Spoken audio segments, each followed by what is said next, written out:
আছি preparation coaching সেন্টারের পক্ষ থেকে আপনাদের সকলকে। আমি আপনাদের সঙ্গে আছি, আমি আব্দুর রহিম, শিক্ষার্থী, চট্টগ্রাম বিশ্ববিদ্যালয়। তো আজকে আপনাদের সামনে যেই টপিকটা নিয়ে আলোচনা করা হবে সেই টপিকটা হচ্ছে আহ একটা গুরুত্বপূর্ণ টপিক, ন্যারেশন। ন্যারেশনের ক্লাস নিয়ে আমি আপনাদের সঙ্গে আছি। তো ইংরেজি গ্রামাটিক্যাল আইটেমের মধ্যে ন্যারেশন জিনিসটাকে একটু ভয় হিসেবে ধরা হয়। আমরা সবাই এই জিনিসটাকে একটু ভয় করি, বিশেষ করে আমরা যারা ছোট ক্লাসের শিক্ষার্থী আছে। তো ইনশাল্লাহ আমরা আমি আপনাদের সঙ্গে কথা বলবো ন্যারেশন নিয়ে। আশা করি আজকের পর থেকে আপনার ন্যারেশনের ভয়ভীতি সম্পর্কে আর কোনো সমস্যা থাকবে না আশা করি। তো আপনাদের সঙ্গে কথা বলছি ন্যারেশন নিয়ে। ন্যারেশন জিনিসটা কি মূলত আসলে? তো ন্যারেশন হচ্ছে উক্তি। ন্যারেশনের অর্থ হচ্ছে উক্তি। কিসের উক্তি? এটা হচ্ছে, ধরেন কেউ একটা কথা বললো, এই কথাটাকে আপনি আপনার ভাষায় কিভাবে বলতে চাচ্ছেন সেই জিনিসটাকেই মূলত হচ্ছে ন্যারেশন। যেমন ধরুন, আপনার একজন বন্ধু, আপনার দুইজন বন্ধু, একজন হচ্ছে ফাহিম, একজন হচ্ছে রহিম, করতে পারেন আপনি।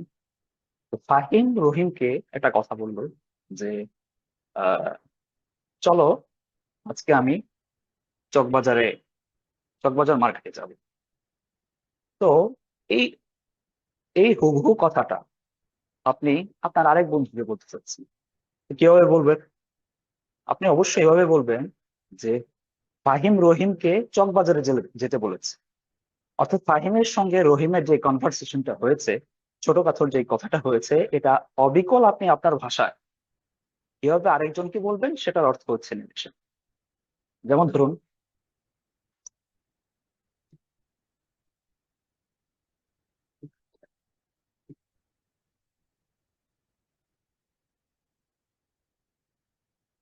এই হুবহু কথাটা,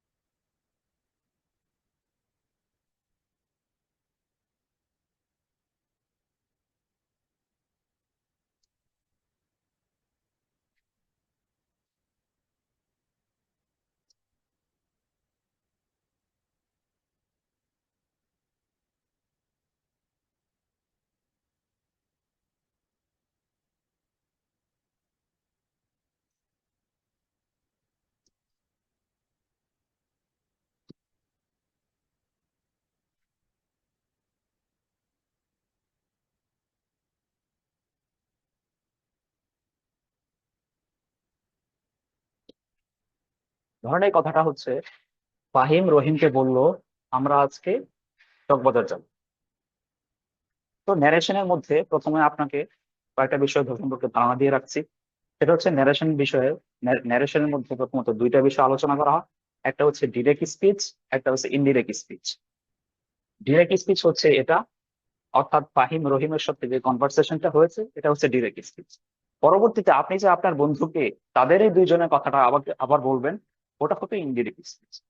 তো এই ক্ষেত্রে এই বাক্যটা, অর্থাৎ ডিরেক্ট স্পিচ আবার দুইটা অংশ, এতটুকু হচ্ছে একটা অংশ, আর এই পুরো কথাটুকু আর হচ্ছে আরেকটা অংশ। ফাহিম রহিমকে বলল, এই অংশটুকুকে বলা হবে হচ্ছে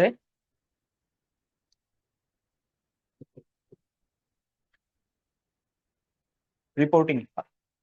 আর এটা হচ্ছে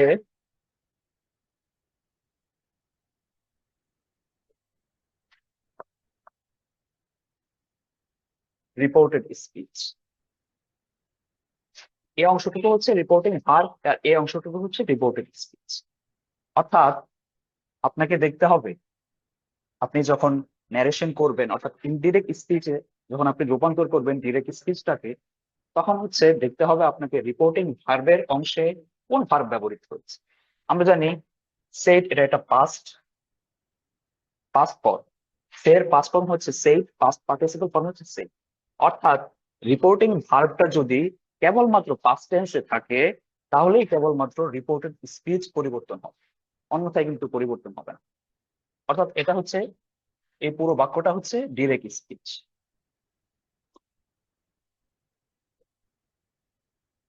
তারপরে আমরা যেটা লিখবো, অর্থাৎ আপনি আপনার আরেক বন্ধু, ধরেন একটা ফাহিম এবং রহিমের মধ্যে কথা হলো, আপনি আপনার বন্ধু শাকিলকে সেই কথাটা বললেন, তখন আপনি কিভাবে বলবেন? এটা একটু মুছে দিচ্ছি।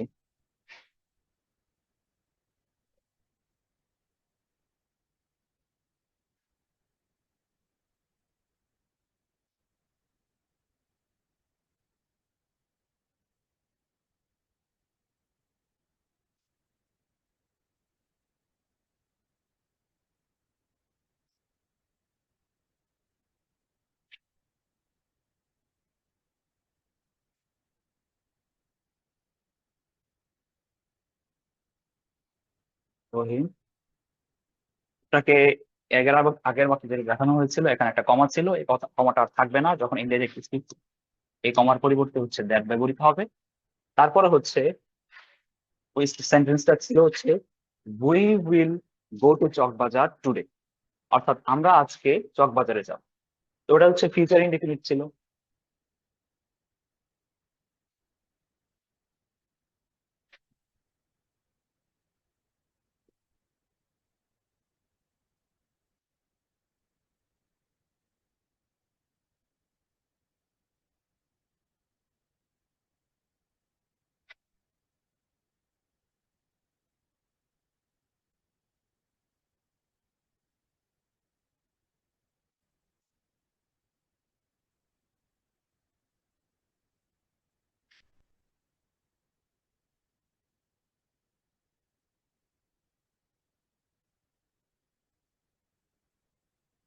এটা তখন হয়ে যাবে হচ্ছে ইনডিরেক্ট স্পিচ।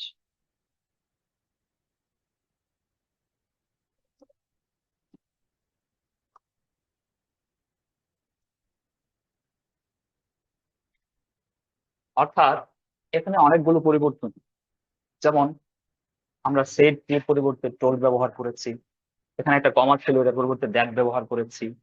তারপরে হচ্ছে দে ব্যবহার করেছি, উড ব্যবহার করেছি।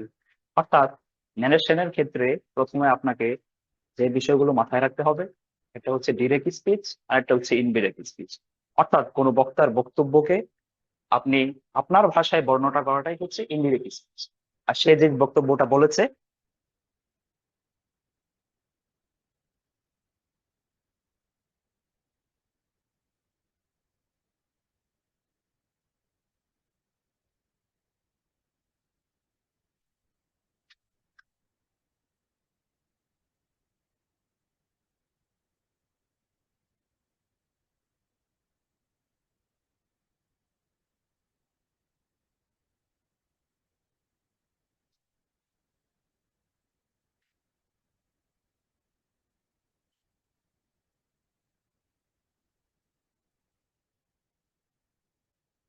সেটা হচ্ছে ইনডিরেক্ট স্পিচ।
যে আমরা যে আলোচনাতে ছিলাম সেটা হচ্ছে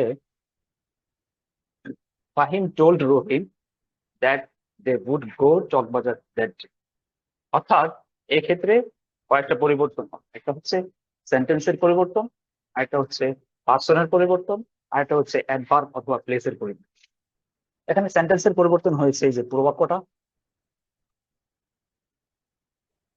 পার্সনের পরিবর্তন হয়েছে উই ছিল, এখানে আবার দে ব্যবহার হয়েছে, আর হচ্ছে এই জায়গায় টুডে ছিল, এটা হচ্ছে দ্যাট ডে ব্যবহার হয়েছে। তো আমরা প্রথমে বলেছি কয়েকটা বিষয় খেয়াল রাখতে। রিপোর্টিং ভার্ব যদি প্রেজেন্ট এবং ফিউচার টেন্সে থাকে তাহলে রিপোর্টেড স্পিচ কোনো পরিবর্তন হবে না, কিন্তু রিপোর্টিং ভার্ব যদি কেবলমাত্র পাস্ট টেন্সে থাকে সেক্ষেত্রেই রিপোর্টেড স্পিচ পরিবর্তন হবে।